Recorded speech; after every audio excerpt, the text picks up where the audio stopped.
Hello दोस्तों, मैं हूं नीरज और आप देख रहे हैं स्टडी कॉमर्स। और आज हम इस वीडियो में पढ़ने वाले हैं मेजर्स ऑफ सेंट्रल टेंडेंसी, या आप इसको हिंदी में केंद्रीय प्रवृत्ति के माप कह सकते हैं। ये है स्टैटिस्टिक्स पार्ट 1। आप हमें फेसबुक पे भी फॉलो कर सकते हैं, facebook/स्टडी कॉमर्स चैनल। अब हमारे द्वारा फ्री पीडीएफ जो कि हम फेसबुक पेज और टेलीग्राम पे भी प्रोवाइड करते हैं, वो सारे आप फ्री में डाउनलोड कर सकते हैं। डिस्क्रिप्शन में सारा लिंक दिया हुआ है, आप वहाँ से हमें फॉलो करके सारे पीडीएफ डाउनलोड कर सकते हैं। ये है syllabus 2019 NTA UGC NET exam का unit 5 business statistics and research methods के बारे में दिया गया है। इसमें आपको measures of central tendency, measures of dispersion, skewness, correlation and regression, probability distribution, research, data collection, ये सारे आपको सिलेबस दिए गए हैं और मैं पूरी कोशिश करूंगा कि पूरे सिलेबस को जल्द से जल्द कंप्लीट कर दूं। तो आज की वीडियो में पढ़ेंगे मेजर्स ऑफ सेंट्रल टेंडेंसी के बारे में। तो आज का टॉपिक है मेजर्स ऑफ सेंट्रल टेंडेंसी, या इसको हम स्टैटिस्टिकल एवरेज के नाम से भी जानते हैं। सेंट्रल टेंडेंसी का मतलब होता है सेंट्रल वैल्यू। सेंट्रल टेंडेंसी का मतलब क्या होता है? Central value. और सेंट्रल वैल्यू का मतलब होता है value which represent all the data. तो सेंट्रल टेंडेंसी का मतलब क्या होता है? Central value. और सेंट्रल वैल्यू का मतलब होता है value which represent all the data. तो अगर मैं आपसे ये पूछता हूँ कि क्लास 10th में आपका रिजल्ट कैसा रहा, तो क्या आप मुझे ये बताओगे कि सर मेरा हिंदी में 73 था, या इंग्लिश में 78 था, या मैथमेटिक्स में 64 था, या साइंस में 69, सोशल साइंस में 48, या ड्राइंग में 84? या आप सिंपली ये कहोगे कि सर मेरा क्लास 10th में 70% मार्क्स था, या 80% मार्क्स था, जो भी आपका मार्क्स रहा हो एग्जाम में। तो सेंट्रल टेंडेंसी या फिर स्टैटिस्टिकल एवरेज क्या होता है? एक सेंट्रल वैल्यू होता है। एक सेंट्रल वैल्यू होता है जो कि इन सारे ग्रुप को रिप्रेजेंट करने का काम करता है। तो यहाँ पे 70% क्या होगा? एवरेज हो जाएगा। इसमें एक बात याद रखिएगा कि जो एवरेज होता है वो टू एक्सट्रीम वैल्यू के बीच में होता है। एक्सट्रीम वैल्यू का मतलब क्या है? एक मैक्सिमम वैल्यू और दूसरा मिनिमम वैल्यू। मैक्सिमम वैल्यू क्या है? 84, तो 84 हो गया। और मिनिमम वैल्यू इसमें क्या है? 48, तो ये क्या है? 48। और आपका जो एवरेज है वो इसी के बीच में होना चाहिए, यानी 70। मैक्सिमम वैल्यू और मिनिमम वैल्यू, इन्हीं दोनों के बीच में जो वैल्यू होता है उसको हम एवरेज कहते हैं। तो जनरली हमारे दिमाग के लिए बहुत टफ होता है कि बहुत सारे डेटा को इकट्ठा करके वो समझ सके और उसका कंपेयर कर सके। फॉर एग्जाम्पल, अगर मैं आपसे ये कहता हूँ कि हमारे देश की जनसंख्या 134 करोड़ है, तो क्या आप 134 करोड़ जनसंख्या में सभी लोगों के इनकम को आप याद कर सकते हैं? ये क्या होगा? हमारे लिए बहुत डिफिकल्ट होगा सारे चीजों को हमको याद रखना, क्योंकि डेटा क्या है? बहुत विस्तृत डेटा है, इनको समझना और याद करना बहुत ही टफ होता है। और यहाँ पे हम स्टैटिस्टिकल जो टूल्स होता है, मेथड होता है, उसका इस्तेमाल करते हैं ताकि हम डेटा को सिंपल कर पाए, प्रिसाइज कर पाए और उसको हम समझ पाए। तो अगर हम पर कैपिटा इनकम निकाल लें तो हम इसको याद कर सकते हैं आसानी से।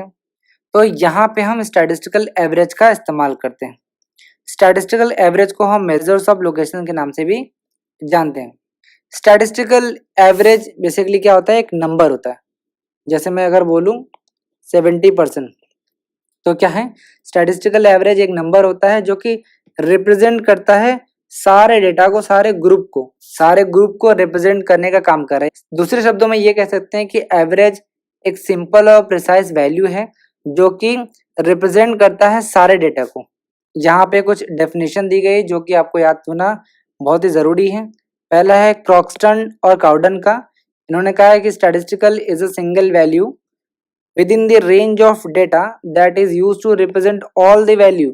जहाँ पे लिखा है within the range, इसका मतलब क्या है? मैंने आपको बोला ना कि दो एक्सट्रीम ऑब्जर्वेशन जो होते हैं, स्मॉलेस्ट और लार्जेस्ट, उन्हीं के बीच में ये एवरेज जो सिंगल वैल्यू है वो आता है। यहाँ पे दो बातें आप याद रखिएगा जब भी एवरेज की बात होगी। पहला तो एवरेज क्या है? एक वैल्यू है जो कि रेंज के अंदर आता है, टू एक्सट्रीम ऑब्जर्वेशन के बीच में, स्मॉलेस्ट और लार्जेस्ट। जैसे स्मॉलेस्ट क्या था? 48 मार्क्स था, और लार्जेस्ट क्या था? 84 मार्क्स था।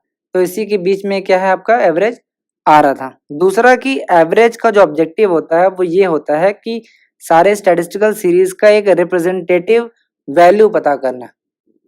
इस तरीके से हम ये कह सकते हैं कि एवरेज या मेजर्स ऑफ सेंट्रल टेंडेंसी जो है वो एक प्रयास है ये पता करने का कि जो भी हमारे पास डेटा है, जो भी सीरीज है, उसका एक सिंगल रिप्रेजेंटेटिव वैल्यू क्या होगा। बाउले का डेफिनेशन बहुत इंपॉर्टेंट है, ये आप याद कर लीजिएगा। नेक्स्ट है इंपॉर्टेंस ऑफ एवरेजेस। एवरेज आज के समय में बहुत ही ज़्यादा महत्वपूर्ण है। इसी को देखते हुए बाउले ने कहा है statistics as a science of averages. इन्होंने सांख्यिकी को साइंस ऑफ एवरेजेस कहा है। और हम डेली लाइफ में भी एवरेज का बहुत इस्तेमाल करते हैं। जैसे अगर मैं ये कहूँ कि मिस्टर एक्स एक एवरेज स्टूडेंट है, या फिर उनकी एवरेज इनकम कितनी, या फिर एवरेज वेट आप देखते हो, एवरेज प्राइस, एवरेज वेजेस, या फिर आप अगर आईपीएल या क्रिकेट देखते हो तो आपको रन रेट चाहिए होता है, एवरेज रन रेट। तो ये सब क्या है, स्टैटिस्टिकल एवरेज है। इनफैक्ट एवरेज का इस्तेमाल हम हर जगह करते हैं, एस्ट्रोलॉजी से फिजिक्स तक और साइकोलॉजी से लेके इकोनॉमिक्स तक हर जगह पे हम एवरेज का इस्तेमाल करते हैं और इसका जो महत्व है वो दिन ब दिन बढ़ता जा रहा है। नेक्स्ट है objective and functions of statistical average. पहला ऑब्जेक्टिव दिया है to present a mass of complex data in a simple and precise form. हम देखते हैं कि जो डेटा होता है बहुत मास स्केल पे होता है, तो उसको हम सिंपल और प्रिसाइज फॉर्म में कन्वर्ट करते हैं। फॉर एग्जाम्पल अगर मैंने आपको जैसे बताया कि अगर 134 करोड़ जनसंख्या है, तो हम सभी 134 करोड़ लोगों की इनकम को याद नहीं कर सकते।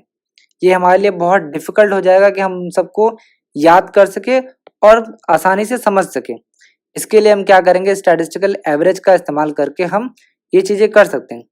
तो अगर हम पर कैपिटा इनकम यानी प्रति व्यक्ति आय अगर हम निकाल ले तो हम आसानी से इसको समझ सकते हैं और याद भी कर सकते हैं। नेक्स्ट है टू फैसिलिटेट कंपैरिजन। जो कि मेजर्स ऑफ सेंट्रल टेंडेंसी या फिर स्टैटिस्टिकल एवरेज क्या होता है, वो मास डेटा को रिड्यूस कर देता है, कम कर देता है, एक सिंगल फॉर्म में, एक सिंगल फिगर में कर देता है। तो इससे क्या होता है, हम आसानी से कंपैरेटिव स्टडी कर सकते हैं। अगर हम ये कहें कि पर कैपिटा इनकम जो है वो डिफरेंट कंट्रीज का अगर हमको कंपेयर करना है, फॉर एग्जांपल इंडिया का पर कैपिटा इनकम कितना है और यूएस का पर कैपिटा इनकम कितना है, तो इसको भी हम कंपेयर कर सकते हैं। या फिर अपने ही देश का जो पर कैपिटा इनकम है वो दूसरे जो ईयर डिफरेंट ईयर है, दूसरे वर्षों से हम उसकी भी तुलना कर सकते हैं। नेक्स्ट है to represent the entire group. Statistical average की मदद से हम क्या करते हैं कि सारे यूनिवर्स जो होते हैं यानी पॉपुलेशन जो होता है उसको हम रिप्रेजेंट करने का भी काम करते हैं। नेक्स्ट है to provide base for statistical analysis. Average एक बेस की तरह होता है स्टैटिस्टिकल एनालिसिस के लिए। एवरेज को एज हम बेस मानते हैं ताकि उसकी मदद से हम भविष्य में स्टैटिस्टिकल एनालिसिस यानी सांख्यिकीय विश्लेषण कर सकें। अलग अलग तरीके के जो एवरेज हैं इनका इस्तेमाल हम करके स्टैटिस्टिकल एनालिसिस करते हैं। उसके लिए हम कुछ स्टैटिस्टिकल मेथड का इस्तेमाल करते हैं, जैसे डिस्पर्शन, स्कीवनेस, रिग्रेशन, इंडेक्स नंबर। इनका इस्तेमाल करके हम स्टैटिस्टिकल एनालिसिस करते हैं। नेक्स्ट है to provide base for future plans. Statistical average हमें एक गाइडलाइन देता है ताकि हम फ्यूचर में प्लान बना सके, पॉलिसीज और एक्टिविटीज को हम डिसाइड कर सकें। फॉर एग्जाम्पल अगर हमें ये पता चल जाए कि इंडिया में एवरेज एज ऑफ जो लाइफ है वो कितनी है, एक व्यक्ति कितने साल तक जिंदा रहता है, क्या वो 65 ईयर्स तक जिंदा रहता है या 70 ईयर्स तक जिंदा रहता है, तो अगर ये चीज हमको पता चल जाता है तो हम फ्यूचर में उसके लिए हेल्थ प्रोग्राम बना सकते हैं। या फिर सिंपली अगर मुझे ये पता चल जाए कि दिल्ली टू मुंबई कितने पैसेंजर रोज ट्रैवल करते हैं, तो उसके आधार पे हम फ्यूचर में उस एवरेज के हिसाब से हम फ्यूचर में ये डिसाइड कर सकते हैं कि हमें दिल्ली टू मुंबई कितनी ट्रेनें चलानी है। तो एवरेज क्या होता है, एक तरीके के बेस प्रोवाइड करता है फ्यूचर प्लान्स के लिए। नेक्स्ट है to present mathematical relationship. Average का एक इम्पॉर्टेंट ऑब्जेक्टिव ये भी है कि कंक्लूजन जो हम निकाल रहे हैं उससे एक मैथमेटिकल रिलेशनशिप डेवलप्ड हो। अगर मैं ये कहता हूँ कि ए का जो परफॉर्मेंस है एग्जाम में वो बी से बेहतर है, तो इसको हम मैथमेटिकल रिलेशनशिप कैसे देंगे। स्टैटिस्टिकल एवरेज की मदद से हम ये कह सकते हैं कि ए का एग्जाम में 65% है, बी का क्या है 56% है, तो इससे हम ये बता सकते हैं ना कि ए जो है वो बेहतर है बी से। नेक्स्ट है इसेंशियल ऑफ सेटिस्फैक्ट्री एवरेज और properties of an ideal average. एक एवरेज में कौन कौन से गुण होने चाहिए इसके बारे में यहाँ पे दिया गया है। पहला दिया है इजी टू अंडरस्टैंड। एवरेज हमेशा ऐसा होना चाहिए कि इसको कोई भी आसानी से समझ सके। इसके लिए कोई मैथमेटिकल नॉलेज की ज़रूरत नहीं होनी चाहिए। नेक्स्ट है इजी टू कंप्यूट। एवरेज का जो कैलकुलेशन प्रोसेस है वो बहुत सिंपल होना चाहिए ताकि कोई भी एवरेज निकाल सके। लेकिन एक चीज़ याद रखिएगा कि एवरेज निकालने के चक्कर में हमको एक्यूरेसी से कॉम्प्रोमाइज़ नहीं करना है। यानी कि अगर मैं कोई एवरेज निकाल रहा हूँ और एक एवरेज आप निकाल रहे हो तो दोनों का एवरेज समान आना चाहिए। ऐसा नहीं कि सिंपल होने के चक्कर में मैं निकालूं तो एवरेज का आंसर अलग है, आप निकालो तो अलग है। ऐसा नहीं होना चाहिए। इसीलिए यहाँ पे लिखा है कि accuracy should not B sacrificed in the name of simplicity.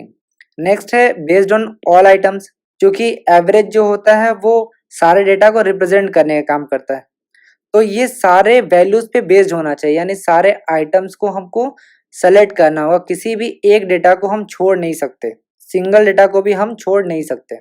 Next है should not be affected much by extreme observation. Average कभी भी एक्सट्रीम ऑब्जर्वेशन से प्रभावित नहीं होना चाहिए। एक्सट्रीम ऑब्जर्वेशन मैंने आपको पहले बताया कि स्मॉल या लार्ज जो वैल्यू होते हैं उनको हम एक्सट्रीम ऑब्जर्वेशन कहते हैं। नेक्स्ट है रिजिडली डिफाइंड।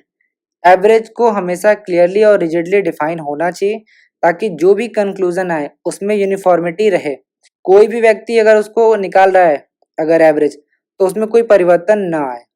नेक्स्ट है capable of further algebraic treatment. Average की यूटिलिटी को बढ़ाने के लिए इसमें ये गुण होना चाहिए कि एवरेज को हम फर्दर भविष्य में मैथमेटिकल ट्रीटमेंट के लिए यूज कर सकते हो। फॉर एग्जाम्पल अगर हमें दो ग्रुप का एवरेज पता है तो हम इसकी मदद से आगे कंबाइंड एवरेज भी निकाल सके, ऐसा गुण होना चाहिए एवरेज में। नेक्स्ट है least effect of fluctuation of sampling. इसमें यह दिया गया है कि अगर दो अलग अलग सैंपल जो है वो एक ही यूनिवर्स से निकाले गए तो हमेशा ये ध्यान रखना चाहिए कि एवरेज जो आएगा उसमें कोई परिवर्तन नहीं आना चाहिए। नेक्स्ट है रिप्रेजेंटेटिव वैल्यू। एवरेज ऐसा होना चाहिए कि वो मैक्सिमम रिप्रेजेंटेशन दे सके उस स्टैटिस्टिकल सीरीज का, यानी उसमें वो सारे गुण होने चाहिए जो उस स्टैटिस्टिकल सीरीज में थे। नेक्स्ट है एब्सोल्यूट वैल्यू। एवरेज हमेशा एब्सोल्यूट वैल्यू में होना चाहिए, निरपेक्ष वैल्यू में होना चाहिए। इसका मतलब ये है कि average should not be express in terms of percentage. Average क्या है, परसेंटेज में नहीं होना चाहिए। जैसे आपने मीन मीडियन निकाला होगा तो वो क्या है, परसेंटेज में नहीं होता है हमेशा, तो परसेंटेज में नहीं होना चाहिए। यहाँ पे मैंने आपको सिर्फ समझाने के लिए 70% बताया था। परसेंटेज में कभी भी मीन नहीं होना चाहिए या फिर कोई दूसरे रिलेटिव जो मेजरमेंट है उनका इस्तेमाल हम नहीं कर सकते एवरेज निकालने में। नेक्स्ट है टाइप्स ऑफ स्टैटिस्टिकल एवरेज और various measurement of standard tendency. अब स्टैटिस्टिकल एवरेज निकालने के लिए बहुत तरीके हैं जिसको हम 3 भागों में बांट सकते हैं। पहला है एवरेजेस ऑफ पोजीशन, दूसरा है मैथमेटिकल एवरेजेस, तीसरा है बिजनेस और commercial averages. Average of positions में 2 तरीके के होते हैं, मोड, मीडियन। मैथमेटिकल एवरेज 4 तरीके के हैं, अर्थमेटिक, ज्योमेट्रिक, हार्मोनिक, क्वाड्रेटिक। और कॉमर्शियल एवरेज 3 तरीके के हैं, moving average, progressive average, average और कंपोजिट एवरेज। मोड को हम Z से रिप्रेजेंट करते हैं, मीडियन को हम M से, कैपिटल M से रिप्रेजेंट करते हैं, अर्थमेटिक मीन को हम X बार से रिप्रेजेंट करते हैं, ज्योमेट्रिक मीन को GM से हम रिप्रेजेंट करते हैं, हार्मोनिक मीन को हम H और M से रिप्रेजेंट करते हैं, और क्वाड्रेटिक मीन को हमेशा हम क्वाड्रेटिक मीन लिखते हैं बट आप QM लिख सकते हैं। तो ये था मेजर्स ऑफ सेंट्रल टेंडेंसी, केंद्रीय प्रवृत्ति के माप। उम्मीद है आपको ये वीडियो पसंद आया होगा। आगे के वीडियोस में हम न्यूमेरिकल पोर्शंस को डिटेल में डिस्कस करेंगे। Thank you. तो आज का टॉपिक है अर्थमेटिक मीन, या फिर इसको हम हिंदी में समांतर माध्य कहते हैं और इसको हम X बार से डिनोट करते हैं। अर्थमेटिक मीन सबसे ज़्यादा पॉपुलर और सबसे ज़्यादा यूज़ किया गया मेजर्स ऑफ सेंट्रल टेंडेंसी होता है। और आपको जब भी क्वेश्चन में एवरेज निकालने को कहे या मीन निकालने को कहे तो हम उसका मतलब समझेंगे अर्थमेटिक मीन। याद रखिएगा, सिर्फ एवरेज या मीन कहेगा तो हम अर्थमेटिक मीन समझेंगे। तो अर्थमेटिक मीन निकालते कैसे हैं, जब हम सारे आइटम्स के वैल्यू को एक साथ जोड़ देते हैं और जो भी उसका नंबर होता है उससे डिवाइड कर देते हैं तो उसको हम अर्थमेटिक मीन कहते हैं। फॉर एग्जाम्पल यहाँ पे 4 नंबर दिया गया है और आपसे कहा जा रहा है कि मीन निकालना है, तो हम क्या करेंगे, सबसे पहले नंबर्स को हम आइटम मान लेंगे। आइटम जहाँ पे सॉरी 40, 48, 52, 44, इसको हम सीरियल नंबर दे सकते हैं 1 2 3 4। तो हम क्या करेंगे, टोटल कर देंगे 8 2 10 4 14, हाँ से लगा 1 4 1 5 5 4 9 9 5 14 14 4 18 184। तो हम क्या करेंगे, टोटल 184 को 4 से डिवाइड कर देंगे क्योंकि नंबर ऑफ आइटम कितना है 4। तो 4 से डिवाइड कर देंगे तो कितना हो जाएगा, 4 चौक का 16 हो जाएगा, 2 बचा, अच्छा चौक के 24। तो मीन क्या हो जाएगा हमारा 46 हो जाएगा। अब देखते हैं काइंड्स ऑफ अरिथमेटिक मीन, समांतर माध्य कितने प्रकार के होते हैं। तो समांतर माध्य दो तरीके के होते हैं, पहला है सिंपल अरिथमेटिक मीन, दूसरा होता है weighted arithmetic mean. Simple arithmetic mean को हम सरल समांतर माध्य या फिर अभारित समांतर माध्य के नाम से जानते हैं, और वेटेड अरिथमेटिक मीन को हम भारित समांतर माध्य के नाम से जानते हैं। सबसे पहले देखते हैं सिंपल अरिथमेटिक मीन क्या होता है। जब भी किसी भी सीरीज में जो भी वैल्यूज होगा उसको हम इक्वल वेटेज या इक्वल इंपॉर्टेंस देंगे तो उसको हम सिंपल अरिथमेटिक मीन कहते हैं। किसी भी श्रृंखला में सभी मानों का जब हम समान महत्व या समान भार प्रदान करते हैं तो उसको हम सिंपल अरिथमेटिक मीन कहते हैं। इसको हम मैथमेटिकल साइन एक्स बार से डिनोट करते हैं, यहाँ लिखेंगे नहीं लेकिन हम इस तरीके से डिनोट करते हैं मीन को एक्स बार से। और अरिथमेटिक मीन निकालने का अलग अलग सीरीज में अलग अलग फॉर्मूला होता है। तो टोटल 3 तरीके के सीरीज होते हैं, इंडिविजुअल सीरीज, डिस्क्रीट सीरीज और कॉन्टिन्यूअस सीरीज। इंडिविजुअल सीरीज को हम व्यक्तिगत श्रेणी कहते हैं, डिस्क्रीट सीरीज को हम खंडित श्रेणी कहते हैं या फिर इंग्लिश में इसको डिस्क्रीट फ्रीक्वेंसी डिस्ट्रीब्यूशन के नाम से जानते हैं। तीसरा होता है कॉन्टिन्यूअस सीरीज, जिसको हम इंग्लिश में कॉन्टिन्यूअस फ्रीक्वेंसी डिस्ट्रीब्यूशन या ग्रुप सीरीज के नाम से भी जानते हैं, और हिंदी में इसको हम सतत श्रेणी के नाम से जानते हैं। सबसे पहले ये जानते हैं कि कैसे हम पहचानेंगे कि कौन सी व्यक्तिगत श्रेणी है यानी इंडिविजुअल सीरीज है, कौन सी डिस्क्रीट सीरीज है और कौन सी कॉन्टिन्यूअस सीरीज है। तो इंडिविजुअल सीरीज में आइटम या ऑब्जर्वेशन आपको दिया होगा, सिर्फ आइटम या ऑब्जर्वेशन अगर दिया हो तो वो क्या होगा, इंडिविजुअल सीरीज होगा। फॉर एग्जाम्पल यहाँ पे सिर्फ मार्क्स दिया गया है, नंबर दिया गया, मान लीजिए किसी सब्जेक्ट में अलग अलग मार्क्स हैं 30, 28, 32, 12, 18, इसी तरीके से मार्क्स दिया गया, तो ये क्या है, ये इंडिविजुअल सीरीज होगा। याद रखिएगा सिर्फ आइटम या ऑब्जर्वेशन दिया हो तो वो इंडिविजुअल सीरीज होता है। दूसरा होता है डिस्क्रीट सीरीज या इसको हिंदी में असतत श्रेणी कहते हैं।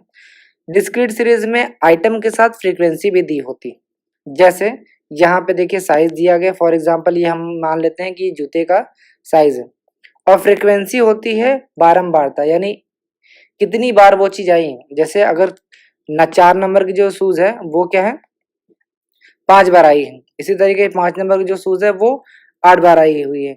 इसी तरीके से आपको आइटम के साथ साथ फ्रीक्वेंसी दी होगी, जो कि डिस्क्रीट सीरीज में होता है।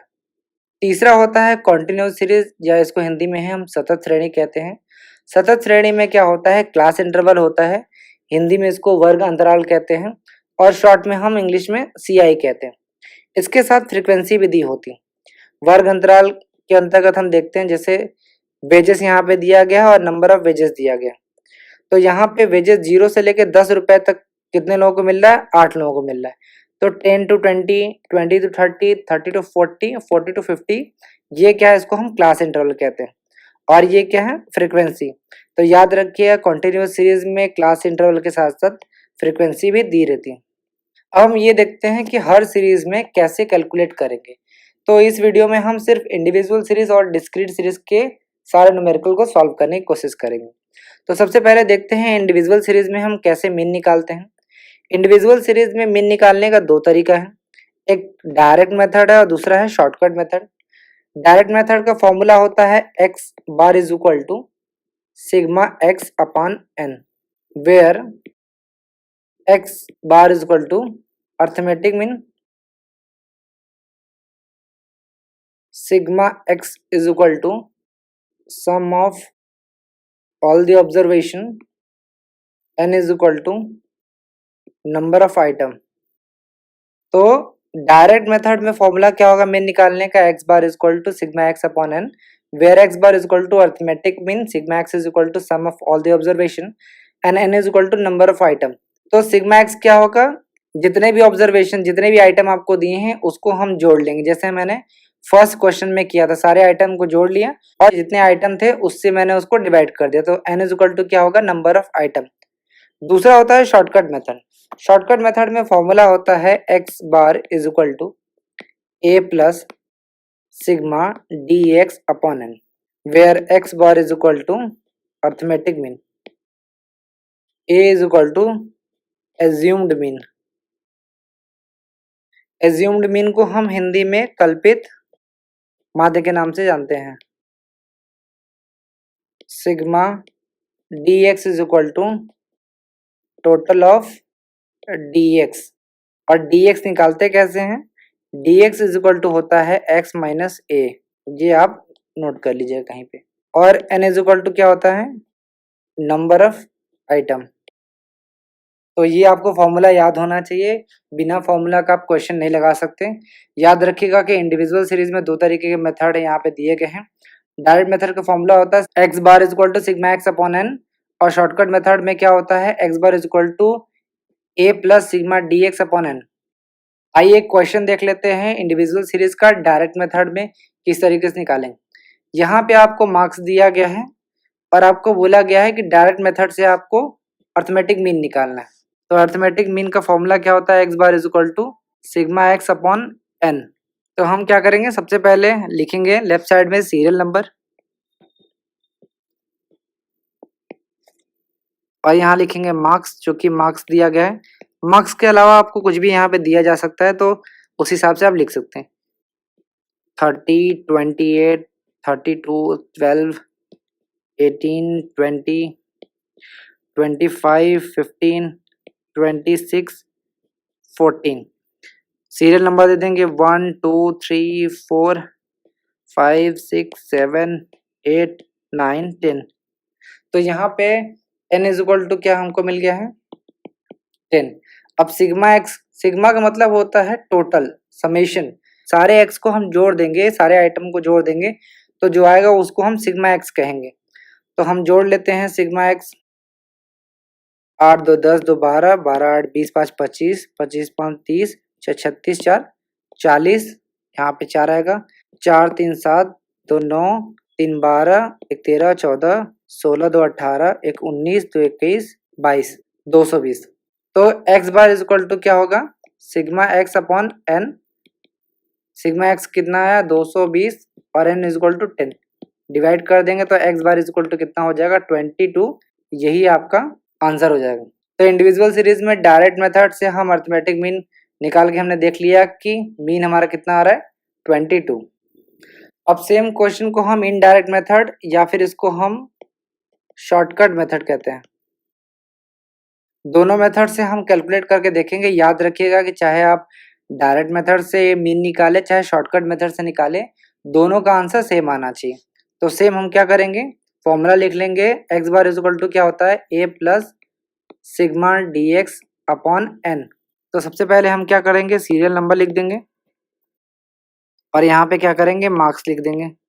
मार्क्स को हम x मान लेते हैं और लिख देंगे 30, 28, 32, 12, 18, 20, 25, 15, 26, 14, 1 2 3 4 5 6 7 8 9 10।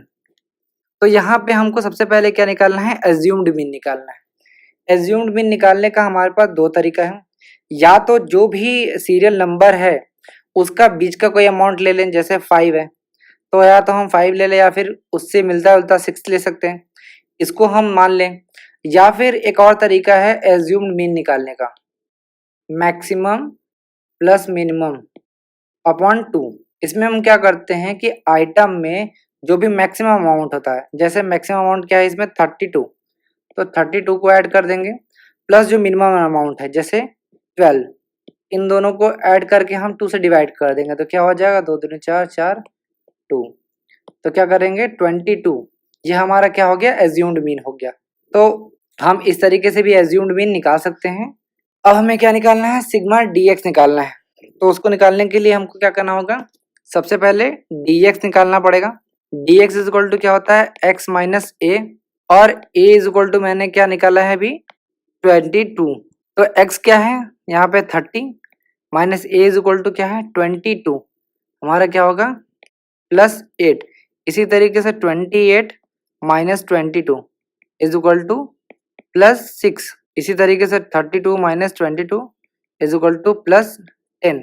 इसी तरीके से 12 माइनस 22 -10। इसी तरीके से 18 minus 22 -4, 20 minus 22 -2, 25 minus 22 +3, 15 minus 22 -7, 26 minus 22 +4। इसी तरीके से 14 माइनस 22 -8। तो हम क्या करेंगे, माइनस को एक जगह प्लस कर लेंगे और प्लस को एक जगह प्लस कर लेंगे। तो सबसे पहले हम प्लस कर लेते हैं। तो 8 6 14, 14 10 24, 24 3 27, 27 4 31, प्लस में क्या है 31 और माइनस में देख लेते हैं 10 4 14, 2 16, 16 6 22, 1 23, 23 8 31। तो क्या होगा प्लस माइनस 0 हो जाएगा। तो यहाँ पे हम sigma D x is equal to क्या हो जाएगा 0। अब हमको क्या करना है, फॉर्मूला पे पुट कर देना है। तो A is equal to sigma D x upon N, A is equal to मैंने क्या लिया है 22, 22 प्लस क्या करेंगे 0 अपॉन एन क्या है 10। तो यहाँ पे डिवाइड करने पे क्या होगा 22। तो x bar is equal to क्या हो जाएगा 22। आपने देखा कि डायरेक्ट मेथड से भी हम निकाला तो 22 आया और शॉर्टकट मेथड से भी मैंने निकाला तो 22 ही मीन आया है। तो याद रखिएगा, चाहे आप डायरेक्ट मेथड से मीन निकालें चाहे शॉर्टकट मेथड से निकालें, दोनों का आंसर सेम होना चाहिए। आइए कुछ और क्वेश्चन प्रैक्टिस कर लेते हैं डायरेक्ट मेथड में। इंडिविजुअल सीरीज में आपको डायरेक्ट मेथड में कुछ और क्वेश्चन प्रैक्टिस कर लेते हैं। यहाँ पे मंथली इनकम दी गई है 5 लोगों की और आपसे पूछा है कि अर्थमेटिक मीन निकालना है। तो हम क्या करेंगे, सबसे पहले फॉर्मूला लिख देंगे। डायरेक्ट मेथड का क्या होता है, x bar is equal to sigma x upon n और लेफ्ट साइड लिखेंगे सीरियल नंबर और यहाँ पे क्या है मंथली इनकम, जिसको हम एक्स मान लेंगे। पहला है 1132, नेक्स्ट है 1140, नेक्स्ट है 1144 या 1136, 1148, सीरियल नंबर 1 2 3 4 5।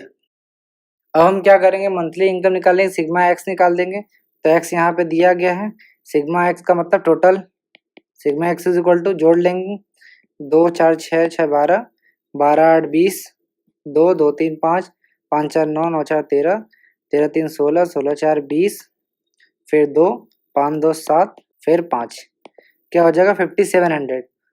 तो 5700 नंबर ऑफ आइटम क्या दिया यहाँ पे 5, तो 5 से डिवाइड कर देंगे तो 5 1 जा 5, 5 1 जा 5, 5 4 जा 20, 0। तो x bar is equal to क्या हो जाएगा 1140। ये क्या होगा आपका आंसर हो जाएगा। तो ये मीन निकल जाएगा। इसी तरीके से इस क्वेश्चन को हम शॉर्टकट मेथड से भी निकाल सकते हैं। उसके लिए फॉर्मूला क्या होगा, x bar is equal to a plus sigma D x upon n हो जाएगा। तो सेम तरीके से हम लिखेंगे, एक तरफ सीरियल नंबर होगा, एक तरफ मंथली इनकम और इसको हम एक्स मान लेंगे। लिख लें हम 1132, 1140, 1144, 1136 और 1148। सीरियल नंबर दे देंगे 1 2 3 4 5। देखिए मैंने आपको पहले कहा था एज्यूम्ड मीन दो तरीके से निकाल सकते हैं, या तो मैक्सिमम प्लस मिनिमम अपॉन 2 करके, या फिर जितने भी सीरियल नंबर हैं उनका एक बीच का पॉइंट सुन के। जैसे यहाँ पे 5 नंबर है तो 5 का बीच में क्या है 3, तो ये जो x है इसको हम एज्यूम्ड मीन मान सकते हैं। तो अगर मैंने एज्यूम्ड मीन क्या है मान लिया है 1144 को, तो हम कैसे इसको सॉल्व करेंगे। इसके बाद हम क्या करेंगे, dx निकालेंगे। dx निकालने के लिए क्या होता है x माइनस ए।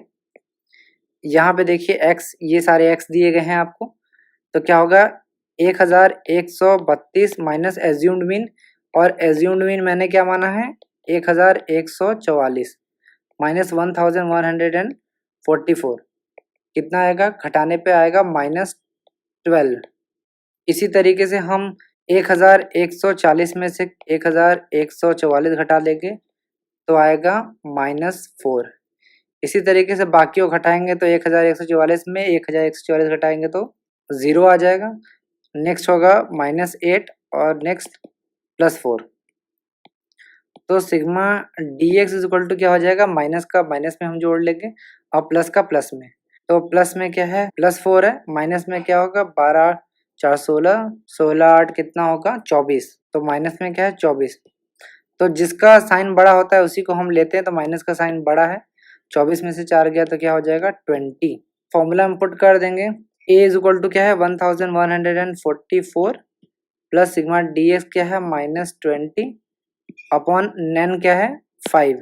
डिवाइड कर देंगे तो 5 चौक का 20 प्लस माइनस माइनस हो जाएगा, तो क्या करेंगे 1144 है, माइनस कर देंगे 4 का तो क्या हो जाएगा 1140 क्या हो जाएगा आपका मीन हो जाएगा। तो आप ध्यान रखिएगा, जैसे ही मैंने डायरेक्ट मेथड में 1140 निकाला उसी तरीके से आपने देखा कि 1140 शॉर्टकट मेथड से भी उतना ही आया। अब आते हैं डिस्क्रीट सीरीज में। डिस्क्रीट सीरीज में कैसे हम मीन निकालेंगे, तो डिस्क्रीट सीरीज में दो तरीके हैं मीन निकालने के, पहला है डायरेक्ट मेथड, दूसरा है शॉर्टकट मेथड। आइए हम डायरेक्ट मेथड का इस्तेमाल करके मीन निकालना सीख लेते हैं। क्वेश्चन में आपको आइटम दिया है और फ्रीक्वेंसी दिया है, यानी साइज और फ्रीक्वेंसी दोनों दिया है, इसका मतलब ये डिस्क्रीट सीरीज है। और जब दोनों होता है तब डिस्क्रीट सीरीज होता है, और डिस्क्रीट सीरीज में हम डायरेक्ट या शॉर्टकट मेथड्स का इस्तेमाल करके मीन निकाल सकते हैं। तो यहाँ पे डायरेक्ट मेथड का इस्तेमाल करने के लिए बोला है, तो हम फॉर्मूला लगा देंगे x bar is equal to क्या होगा sigma f x upon n. Size यहाँ पे दिया गया है, इसको हम x मान लेंगे। फ्रीक्वेंसी यहाँ पे f दिया गया है और ये x है, तो क्या करेंगे हम आइटम का फ्रीक्वेंसी से मल्टीप्लाई करेंगे। तो 5 चौक का 20, 5 बटे 40, 60, 70, 7 8 56। ठीक, तो हम क्या करेंगे सिग्मा एफ एक्स निकाल लेंगे। तो यहाँ पे 6 हो जाएगा, फिर 4 2 6 6 12 12 6 18 19 19 5 कितना हो जाएगा 24। तो x bar is equal to sigma f x upon n. Sigma f x आपने निकाला है 246 और एन इज इक्वल टू क्या है 40। हम क्या करेंगे 246 को 40 से डिवाइड कर देंगे तो कितना हो जाएगा 6 बार जाएगा, तो 6 चौक का 24, 6 बचेगा, जाएगा नहीं, पॉइंट लगा के 0 बढ़ाएंगे तो एक बार जाएगा, फिर बचेगा 20, 0 बढ़ाएंगे तो कितना होगा 5 टाइम जाएगा, 200 कट जाएगा। तो x bar is equal to कितना आया 6.15। ये क्या है आपका आंसर हो जाएगा, यानी मीन। तो ध्यान रखिए, जब भी क्वेश्चन में आइटम और फ्रीक्वेंसी दोनों दी हों और डायरेक्ट मेथड का फॉर्मूला निकाल के हमको मीन निकालना पड़े, डायरेक्ट मेथड का इस्तेमाल करके हमको मीन निकालना पड़े, तो फॉर्मूला होगा x bar is equal to sigma f x upon n, और इस तरीके से हम निकाल सकते हैं। शॉर्टकट मेथड से देख लेते हैं कि कैसे हम मीन निकालें। तो हम सबसे पहले क्या करेंगे फॉर्मूला लिख लेंगे x bar is equal to a plus sigma f d x upon n. तो यहाँ पे हम सबसे पहले साइज लिख लेंगे जिसको हम x मान लेंगे, और ये फ्रीक्वेंसी। साइज क्या है 4 5 6 7 8, फ्रीक्वेंसी क्या है 5 8 10 10 7। तो n इज इक्वल टू क्या हो जाएगा 40, पिछले क्वेश्चन में हमने लगाया था। फिर हम क्या करेंगे एज्यूम्ड मीन मानेंगे। तो आइटम में ही हम क्या करते हैं एज्यूम्ड मीन मानते हैं। तो 5 हमारे पास आइटम दिए गए हैं, बीच का कोई जो नंबर होता है उसको हम एज्यूम्ड मीन मान सकते हैं, जो बेहतर होता है। तो फिर हम क्या करेंगे dx निकालेंगे। dx निकालने के लिए हम क्या करते हैं x माइनस a करते हैं। तो यहाँ पे पहले में x कितना है 4, दूसरे में 5, तीसरे में 6 7 और 8, और a क्या हमारे पास है a is equal to assumed mean हमने 6 माना है। तो क्या करेंगे -6 -6 -6 -6 और -6। तो 4 में से 6 गया तो क्या हो जाएगा -2, 5 में से 6 गया तो -1 0, फिर +1 और +2। तो क्या करेंगे सिग्मा dx निकालेंगे, +3 हो जाएगा -3, प्लस माइनस क्या होगा माइनस हो जाएगा यानी 0। फिर हम क्या करेंगे कि एफ dx निकालेंगे। फ्रीक्वेंसी यहाँ पे दी गई है और dx ये है, तो हम मल्टीप्लाई कर देंगे, 5 इंटू -2 करेंगे तो कितना हो जाएगा -10। इसी तरीके से 8 में -1 करेंगे तो क्या हो जाएगा -8। यहाँ पे ध्यान रखिएगा ये माइनस है, उसके बाद 0 हो जाएगा। फिर क्या होगा 10 में से मल्टीप्लाई करेंगे तो 1 का तो क्या होगा 10 + 10, और 7 दूना 14 यानी +14। तो प्लस को एक जगह जोड़ लेते हैं, कितना होगा 24, 24 और माइनस कितना होगा 10 8 18। घटा देंगे, प्लस का साइन लगेगा क्योंकि इसका वैल्यू ज़्यादा है। 24 में से 8 गया, क्या हो जाएगा 6। तो यहाँ पर sigma f d x is equal to क्या हो जाएगा 6 +6 है, ध्यान रखिएगा। फिर क्या होगा, फॉर्मूला पे हम पुट कर देंगे। एज्यूम्ड मीन मैंने माना है 6 और एफ डी एक्स कितना है +6 है और एन इज इक्वल टू आपने देखा है कि 40 है। तो हम जाएगा नहीं, पॉइंट लगा के 0 बढ़ाएंगे तो 1 बढ़ जाएगा, तो 40 हो जाएगा 20 फिर 5। तो क्या हो जाएगा 6 + 0.15 is equal to mean is equal to क्या हो जाएगा 6.15। ये क्या होगा आपका आंसर हो जाएगा। यहाँ पे मैंने कुछ प्रैक्टिकल क्वेश्चन दिए गए हैं आपको, जिसमें आपको सिंपल अर्थमेटिक मीन निकालना है। 5 क्वेश्चन मैंने दिए हैं, आपको पांचों क्वेश्चन प्रैक्टिस करनी है। ये पांचों क्वेश्चन आप प्रैक्टिस कर लीजिएगा और अगर आपको कोई दिक्कत हो तो कमेंट सेक्शन में आप पूछ सकते हैं। तो ये था video statistics part 2 arithmetic mean. Hello दोस्तों, मैं हूं नीरज और आप देख रहे हैं स्टडी कॉमर्स और आज हम इस वीडियो में पढ़ने वाले हैं अर्थमेटिक मीन के बारे में। ये है पार्ट 3 और इस वीडियो में हम कंटिन्यूअस सीरीज के बारे में पढ़ने वाले हैं। आप मुझे इंस्टाग्राम पे भी फॉलो कर सकते हैं, मेरी आईडी है नीरज पांडे ऑफिशियल। आप मेरे वीडियो से रिलेटेड कोई भी क्वेरीज यहाँ पूछ सकते हैं। इससे पहले मैंने अर्थमेटिक मीन यानी समांतर माध्य के बारे में मैंने आपको पहले ही बता दिया है पार्ट 2 वाले वीडियो में, जिसमें मैंने आपको बताया था कि अर्थमेटिक मीन या समांतर माध्य को x बार से डिनोट करते हैं और इसके अंतर्गत 3 सीरीज होता है, इंडिविजुअल सीरीज, डिस्क्रीट सीरीज और कॉन्टिन्यूअस सीरीज। तीनों सीरीज में मीन निकालने का जो तरीका है वो अलग अलग है। सबसे पहला होता है इंडिविजुअल सीरीज। तो इंडिविजुअल सीरीज को हम व्यक्तिगत श्रेणी के नाम से जानते हैं। इसकी पहचान ये होती है कि इसके अंतर्गत आइटम दिया होता है या इसको हम ऑब्जर्वेशन भी कहते हैं। दूसरा होता है डिस्क्रीट सीरीज। इसको हम डिस्क्रीट फ्रीक्वेंसी डिस्ट्रीब्यूशन के नाम से भी जानते हैं। हिंदी में इसको हम खंडित श्रेणी कहते हैं। इसकी पहचान ये है कि इसके अंतर्गत आइटम या ऑब्जर्वेशन के साथ साथ फ्रीक्वेंसी भी दी गई होती है। तीसरा होता है कॉन्टिन्यूअस सीरीज, जिसको हम कॉन्टिन्यूअस फ्रीक्वेंसी डिस्ट्रीब्यूशन के नाम से जानते हैं या ग्रुप सीरीज के नाम से भी जानते हैं।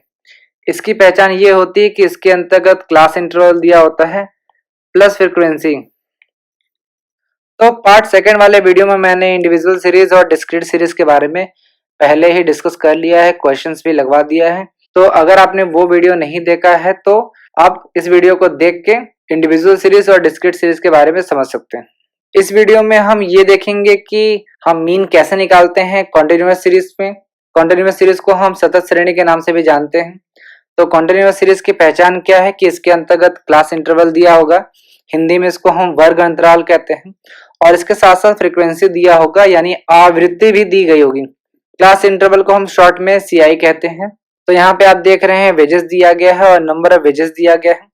क्लास इंटरवल है 0 to 10, 10 to 20, 20 to 30, 30 से 40, 40 से 50 के बीच में, और फ्रीक्वेंसी है 8, 12, 20, 6 और 4, यानी 0 से 10 तक की जो वेजेस है वो पाने वालों की संख्या क्या है 8 है, और 10 रुपए से 20 रुपए पाने वालों की संख्या जो है वो है 12 है। तो इस तरीके से आपको जो क्लास इंटरवल है वो अलग अलग फॉर्म में आपको दिया होगा और फ्रीक्वेंसी भी अलग अलग फॉर्म में दिया होगा, तो आपको पहचानना होगा कि कौन सी सीरीज है। अब आइए देखते हैं कि मीन निकालना है कॉन्टिन्यूअस सीरीज का तो क्या क्या तरीका हो सकता है। वैसे 3 मेथड्स होते हैं, इंपॉर्टेंट 2 ही हैं, डायरेक्ट और शॉर्टकट मेथड है। एक स्टेप डिविएशन मेथड भी होता है जो मैं किसी और वीडियो में डिस्कस कर दूंगा। तो अर्थमेटिक मीन निकालना है कॉन्टिन्यूअस सीरीज में तो 2 मेथड होते हैं। पहला होता है डायरेक्ट मेथड, दूसरा होता है शॉर्टकट मेथड। यही 2 मेथड जो है वो आपके लिए इंपॉर्टेंट है। फॉर्मूला लिख लीजिए आप, x bar is equal to sigma f x upon sigma f, और शॉर्टकट मेथड का फॉर्मूला होता है x bar is equal to a plus sigma f d x upon sigma f. याद रखिएगा कि ये सिग्मा है, इसको हम समेशन भी कहते हैं या आप इसको टोटल समझ सकते हैं, योग। यहाँ पे फ्रीक्वेंसी का योग है, टोटल है, और यहाँ पे एफ एक्स का टोटल है। यहाँ पे a इज इक्वल टू क्या हो जाएगा assumed mean, a is equal to क्या होगा अज्यूम्ड मीन। अब आइए क्वेश्चंस देख लेते हैं। मैंने यहाँ आपको टोटल 2 क्वेश्चन दिए हैं। दोनों ही क्वेश्चन को मैं सॉल्व करके डायरेक्ट मेथड और शॉर्टकट मेथड से आपको बताऊंगा कि किस तरीके से आप मीन निकाल सकते हैं कॉन्टिन्यूअस सीरीज में। उसके बाद मैंने 4 क्वेश्चन प्रैक्टिस के लिए आपको दिए हैं जो आपको खुद से करना पड़ेगा। तो पहला क्वेश्चन कह रहा है कि आपको मीन निकालना है फॉलोइंग सीरीज से। तो ये कॉन्टिन्यूअस सीरीज है क्योंकि हम देख रहे हैं क्लास इंटरवल दिया है और फ्रीक्वेंसी दिया गया है। तो डायरेक्ट मेथड से कैसे मीन निकालेंगे हम कॉन्टिन्यूअस सीरीज में। फॉर्मूला सबसे पहले लिख लीजिए, x bar is equal to sigma f x upon sigma f. मैं यहाँ थोड़ा गंदे तरीके से लिख रहा हूँ, लेकिन आप अच्छे तरीके से लिखेंगे और स्केल का इस्तेमाल करेंगे न्यूमेरिकल को सॉल्व करते समय। सबसे पहले हम क्लास इंटरवल लिखेंगे जो आपको क्वेश्चन में दिया होगा, जैसे 0 to 10, 10 to 20, 20 to 30, 30 to 40 और 40 to 50। जो भी आपका क्लास इंटरवल दिया रहेगा वो लिख देंगे और स्केल से इस तरीके से लाइन खींच देंगे। फ्रीक्वेंसी को शॉर्ट में हम एफ लिखेंगे। फ्रीक्वेंसी लिख देते हैं 8, 12, 20, 6 और 4। अब हम फ्रीक्वेंसी का टोटल कर लेंगे। 8 2 10, 6 16, 4 20, फिर 2 3 2 5। यहाँ पे फ्रीक्वेंसी क्या आ गया हमारा 50 आ गया। उसके बाद हम क्या करेंगे, मिड वैल्यू निकालेंगे। फ्रीक्वेंसी जोड़ने के बाद हम क्या करेंगे, मिड वैल्यू निकालेंगे। मिड वैल्यू को हम एक्स कहते हैं। मिड वैल्यू कैसे निकालेंगे, क्लास इंटरवल का योग करके हम क्या करेंगे 2 से डिवाइड कर देंगे। जैसे 10 का हाफ करेंगे तो क्या होगा 5, 20 10 30, 30 का हाफ करेंगे तो क्या होगा 15, 30 20 50, 50 का आधा करेंगे तो कितना हो जाएगा 25। इसी तरीके से हम देख रहे हैं कि 10 10 का गैप है तो आगे बढ़ता जाएगा 35 और 45। उसके बाद हम क्या करेंगे, एफ एक्स निकालेंगे।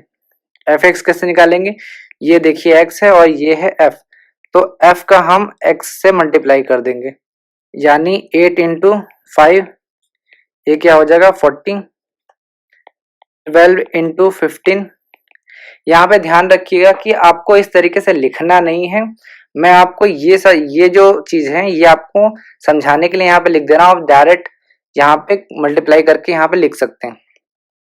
तो 15 दूना 30, 3 15 एकम 15, 3 18, 180। उसके बाद क्या करेंगे 20 इंटू 25 करेंगे तो 500, फिर 6 इंटू 35 करेंगे तो 5 6 30, 3 36 18, 18 3 21, 210। फिर 4 इंटू 45 करेंगे तो 5 चौका 20, 4 चौका 16, 2 18। फिर हम क्या करेंगे, सिग्मा एफ एक्स करेंगे। सिग्मा का मतलब समेशन या टोटल, यानी एफ एक्स का टोटल करेंगे। जोड़ लेंगे तो कितना होगा 0, 4 8 4 12, 13 13 8 21, फिर 2 हो जाएगा 2 1 3 3 5 8, 8 2 10 1 11, 1110 आ गया। तो हम फॉर्मूला पे पुट कर देंगे। यहाँ पे हम देख रहे हैं सिग्मा एफ एक्स हमारा जो है वो 1110 आ गया है, 1110। और सिग्मा एफ क्या है 50 आया हुआ है, तो यहाँ पे 50 लिख देंगे, कट कर देंगे। 5 2 जा 10, 5 2 जा 10, 5 2 जा 10।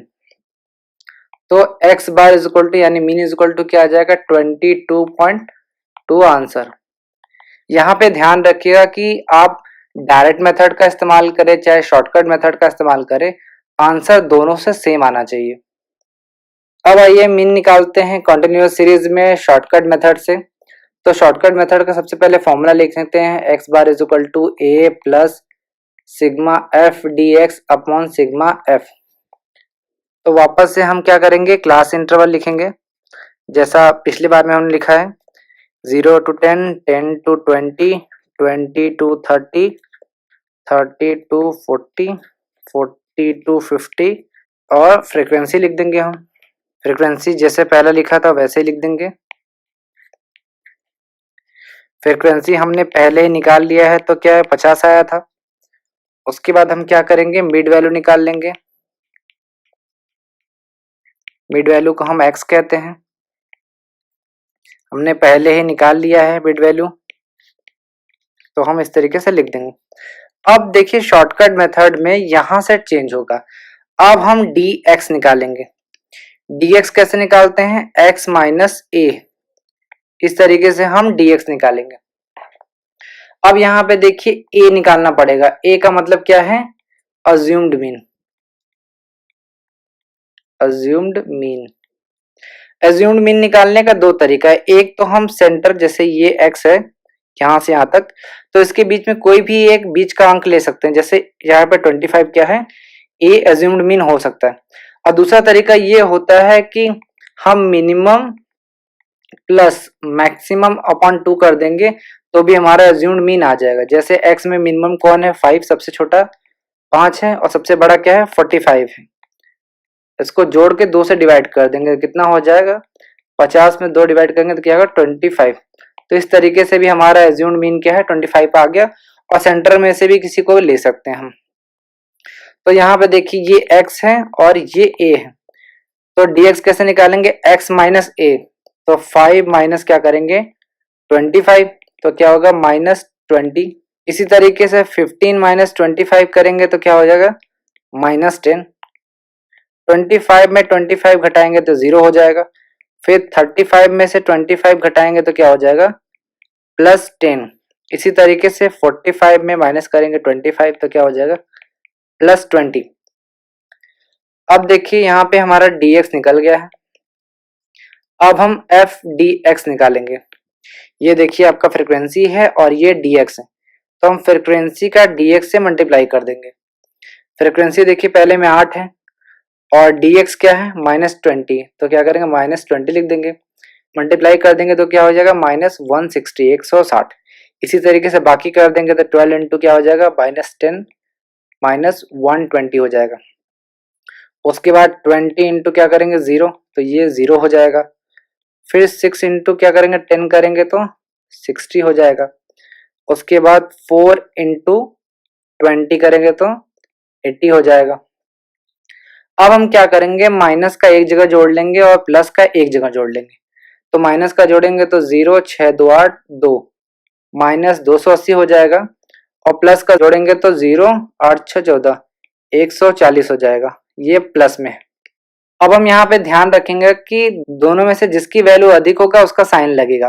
तो यहाँ पे हम देख रहे हैं 280 अधिक है, तो यहाँ पे 280 यानी माइनस का साइन लगेगा। तो हम यहाँ क्या करेंगे, सिग्मा एफ डी एक्स लिखेंगे और माइनस लगा देंगे। अब प्लस माइनस क्या होता है, माइनस होता है तो घटा देंगे। 0, 8 में से 4 गया 4, 1, यानी -140 ये हो जाएगा। अब हम इस फॉर्मूले पे पुट कर देंगे। a इज इक्वल टू कितना है हमारा, 25, हमने देखा है, ये हमारा a है। एफ डी एक्स कितना है, -140 अपॉन क्या है, सिग्मा एफ। सिग्मा एफ हमने 50 निकाला है।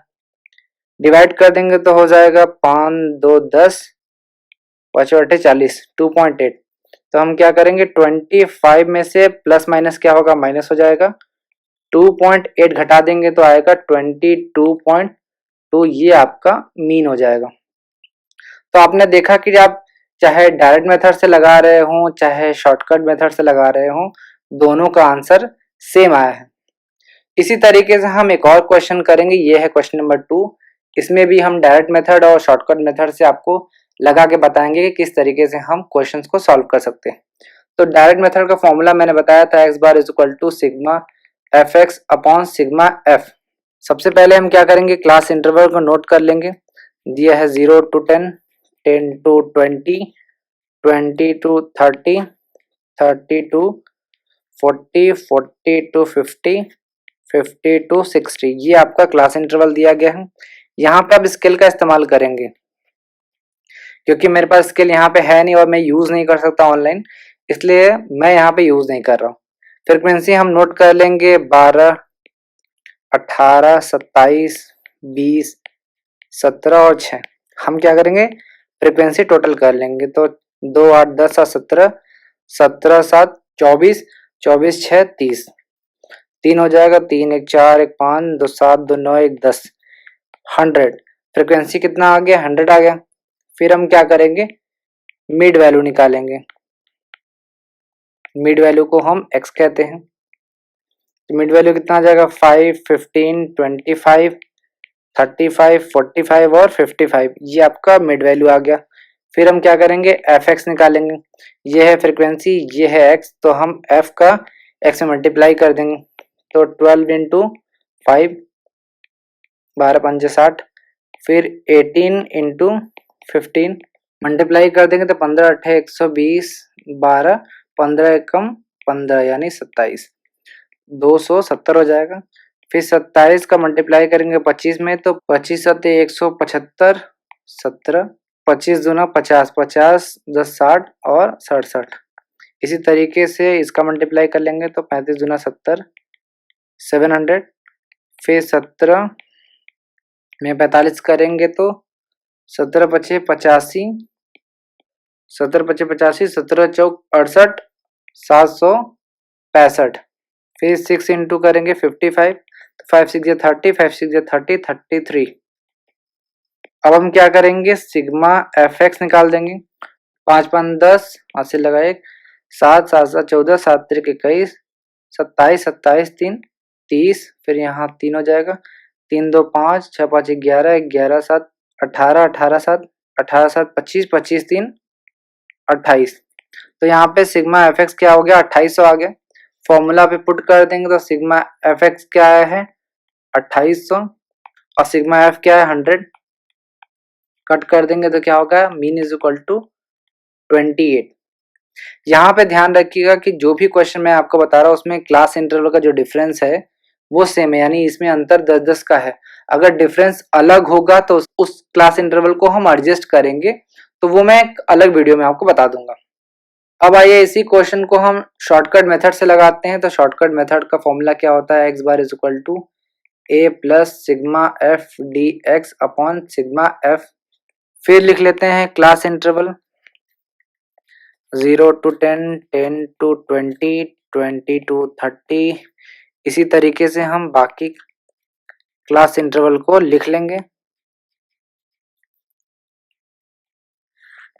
फ्रीक्वेंसी भी लिख लेंगे 12, 18, 27, 20, 17, 6। फ्रीक्वेंसी हमने निकाल रखा है 100। अब हम क्या करेंगे, मिड वैल्यू निकालेंगे। मिड वैल्यू को एक्स कहते हैं। 5, 15, 25, 35, 45, 55। अब हम क्या करेंगे, यहाँ पे dx निकालेंगे। dx क्या होता है, x माइनस ए। यहाँ पे हम एज्यूम्ड मीन a मान लेते हैं। तो हम क्या करेंगे, 5 माइनस 25 करेंगे तो क्या होगा, -20। उसके बाद 15 माइनस 25 करेंगे तो -10। 25 में से 25 घटाएंगे तो 0 हो जाएगा। 35 में से 25 घटाएंगे तो +10।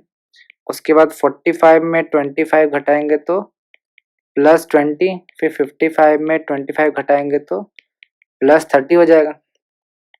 dx निकालने के बाद हम क्या करेंगे, f dx निकालेंगे। ये हमारा फ्रीक्वेंसी है और ये है dx।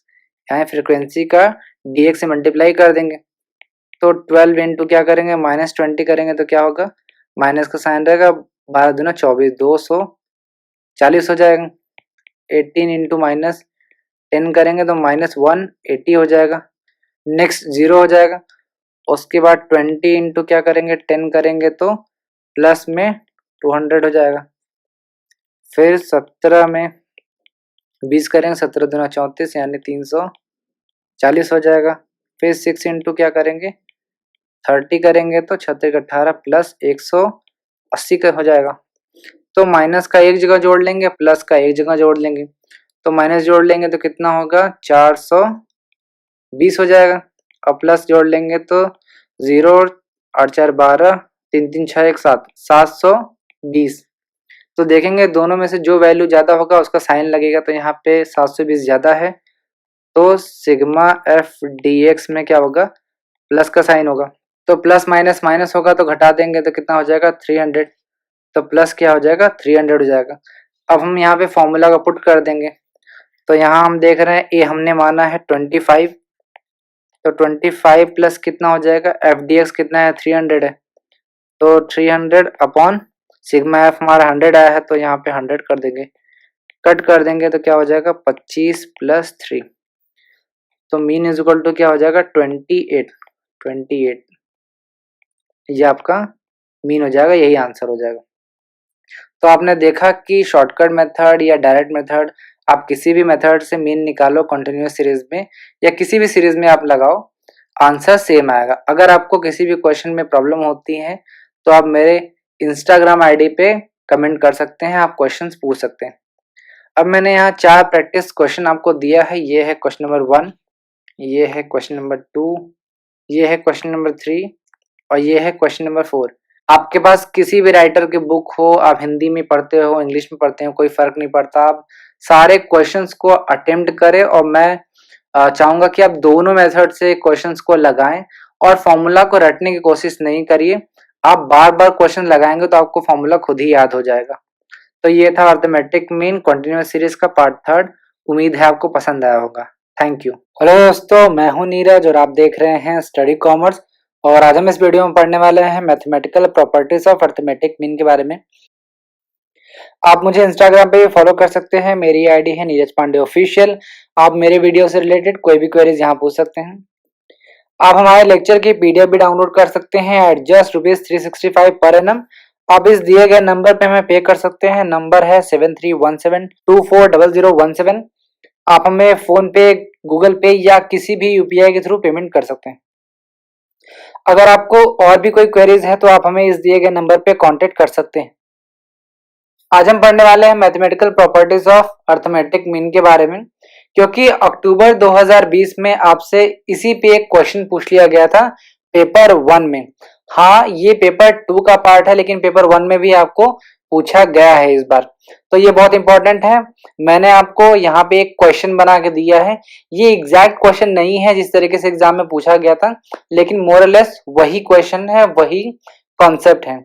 यहाँ पे आपको आइटम दिया गया है, या इसको हम ऑब्जर्वेशन भी कहते हैं, और आपको मीन भी गिवन है। आपको ये कह रहा है कि जितने भी ऑब्जर्वेशन है, अगर उसमें हम +3 ऐड कर देते हैं तो मीन पे उसका क्या इम्पैक्ट पड़ेगा, यानी जो न्यू मीन है वो कितना होगा। आपके ऑप्शन है 30, 15, 33, 43। आप कमेंट बॉक्स में इसको जरूर आंसर करिएगा। वीडियो के एंड में मैं आपको इसका आंसर प्रोवाइड कराऊंगा। तो मैथमेटिकल प्रॉपर्टीज पढ़ने से पहले अर्थमेटिक मीन के, सबसे पहले आपको अर्थमेटिक मीन के बारे में पता होना चाहिए कि अर्थमेटिक मीन क्या है। तो अगर आपने डिटेल में इसको नहीं पढ़ा है तो मैंने एक अलग से वीडियो बना लिया है। आप आई बटन पे क्लिक करके इस वीडियो को देख सकते हैं, या डिस्क्रिप्शन में भी आपको इसका लिंक मिल जाएगा।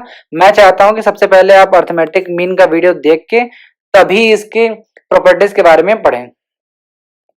अब बात करते हैं mathematical properties of arithmetic mean के बारे में। तो मैथमेटिकल प्रॉपर्टीज जो है वो है टोटल 5, और यही पांचों इंपॉर्टेंट है आपके एग्जाम के लिए। फर्स्ट है the sum of deviation of given item from the mean taking plus and minus sign is always 0। यानी कि जब हम मीन से डेविएशन लेते हैं और उसका सम कर देते हैं, यानी उसको जोड़ देते हैं, तो जो वैल्यू आता है वो हमेशा 0 आता है। दूसरा मैथमेटिकल प्रॉपर्टी है the sum of square of deviation from mean is minimum. यानी कि जब हम मीन से डेविएशन लेते हैं और उसका स्क्वायर कर देते हैं और उसको स्क्वायर करने के बाद उसको जोड़ देते हैं, तो जो वैल्यू आता है वो मिनिमम होता है कंपेयर टू अगर हम दूसरे जो वैल्यू है उससे अगर डेविएशन लेते हैं तो। थर्ड मैथमेटिकल प्रॉपर्टी है कैलकुलेशन ऑफ अननोन वैल्यूज और correct values on the basis of algebraic relationship. यानी कि हम एल्जेब्रिक रिलेशनशिप का इस्तेमाल करके जो अननोन वैल्यूज हैं या फिर करेक्ट वैल्यूज हैं उनको भी हम निकाल सकते हैं। फोर्थ मैथमेटिकल प्रॉपर्टी है कंप्यूटेशन ऑफ कंबाइंड मीन, यानी कि किस तरीके से हम कंबाइंड मीन निकाल सकते हैं। फिफ्थ और आखिरी है effect on mean equal to the value of constant. यानी जिस तरीके से हम प्रत्येक आइटम में जितना भी वैल्यू में चेंज करेंगे उसका इंपैक्ट हमारे मीन पे क्या पड़ेगा। ये 5 मैथमेटिकल प्रॉपर्टीज बहुत इंपॉर्टेंट है, इन्हें आप छोड़ के मत जाइएगा, डिटेल में इसको कवर करके तभी जाइएगा। आइए फर्स्ट मैथमेटिकल प्रॉपर्टी के बारे में बात करते हैं, जो ये कहता है कि the sum of deviation of the given items from the mean is always 0। यानी कि अगर हम मीन से कोई भी डेविएशन लेते हैं और उस डेविएशन को आगे चल के जोड़ देते हैं तो उसका जो टोटल आएगा वो आएगा 0। तो यहाँ पे हम सबसे पहले बात करते हैं मीन की। तो मीन का फॉर्मूला क्या होता है, x bar is equal to sigma x upon n. यहाँ पे ध्यान रखिएगा कि ये इस तरीके का नहीं होता है, ये एक्स बार होता है। इसको हम एक्स बार भी इस तरीके से लिख सकते हैं। यहाँ पे कंप्यूटर में इस तरीके से मैं नहीं लिख पा रहा था, इसलिए मैंने इस तरीके से कर दिया। तो यहाँ X bar is equal to क्या होगा, sigma x upon N. X bar क्या है, मीन है, और सिग्मा एक्स क्या है, टोटल है आइटम का, यानी ये जो ऑब्जर्वेशन है इनको टोटल कर देंगे तो इसी को हम सिग्मा एक्स कहते हैं। यहाँ पे ये सिग्मा का मतलब है समेशन या टोटल, यानी जितना भी आइटम है इनका टोटल जो है वो सिग्मा एक्स होगा। और एन जो है वो नंबर ऑफ ऑब्जर्वेशन है, यानी कितना ऑब्जर्वेशन हमारे पास है या कितना आइटम है, नंबर ऑफ आइटम भी इसको हम कहते हैं। तो सबसे पहले हम मीन निकालेंगे। मीन का फॉर्मूला क्या है, x bar is equal to sigma x upon n. तो हम क्या करेंगे, सिग्मा एक्स निकालेंगे, टोटल जोड़ देंगे आइटम का, तो जोड़ेंगे तो 2 4 6 6 12, 12 8 20 10 30, तो टोटल कितना हो गया 30। डिवाइड बाई करेंगे नंबर ऑफ आइटम से, तो नंबर ऑफ आइटम क्या है 5, तो डिवाइड करने पे x bar is equal to कितना आ जाएगा 6, यानी हमारा मीन जो है वो आ गया है 6। तो अब यहाँ पे बात कर रहे हैं डेविएशन का, और डेविएशन किससे क्या होगा, मीन से होगा, यानी ये आपका x है, ये आपका x है, और ये जो x बार है वो कितना है 6। तो हम क्या करेंगे, 2 माइनस 6 करेंगे तो कितना होगा -4, 4 माइनस 6 करेंगे तो कितना होगा -2, 6 माइनस 6 करेंगे तो 0 होगा, 8 माइनस 6 करेंगे तो कितना होगा +2, और 10 माइनस 6 करेंगे तो कितना होगा +4।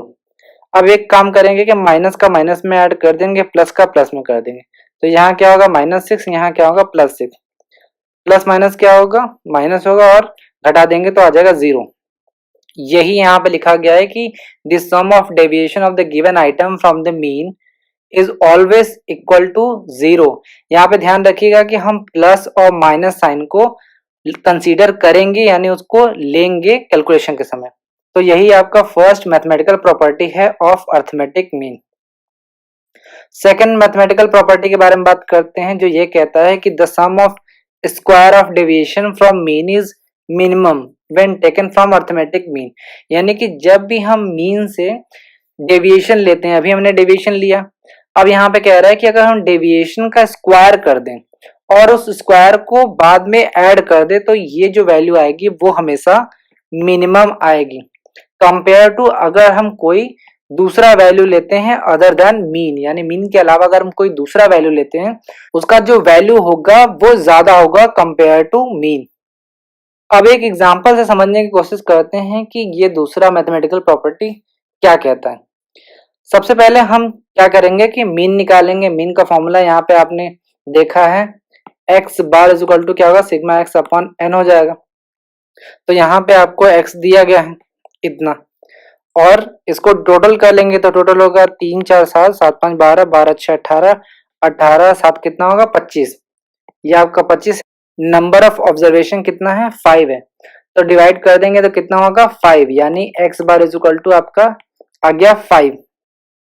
तो हम क्या करेंगे, डेविएशन लेंगे। तो हम डेविएशन कैसे लेंगे, यहाँ पे आप देख रहे हैं पहला आइटम क्या है 3, ये जो है x, और आपका x बार कितना है, ये आया है 5। तो हम क्या करेंगे 3 माइनस 5 करेंगे तो क्या होगा -2, 4 माइनस 5 करेंगे तो क्या होगा 1 होगा, 5 माइनस 5 करेंगे 0, 6 माइनस 5 करेंगे तो +1, 7 माइनस 5 करेंगे तो +2 करेंगे।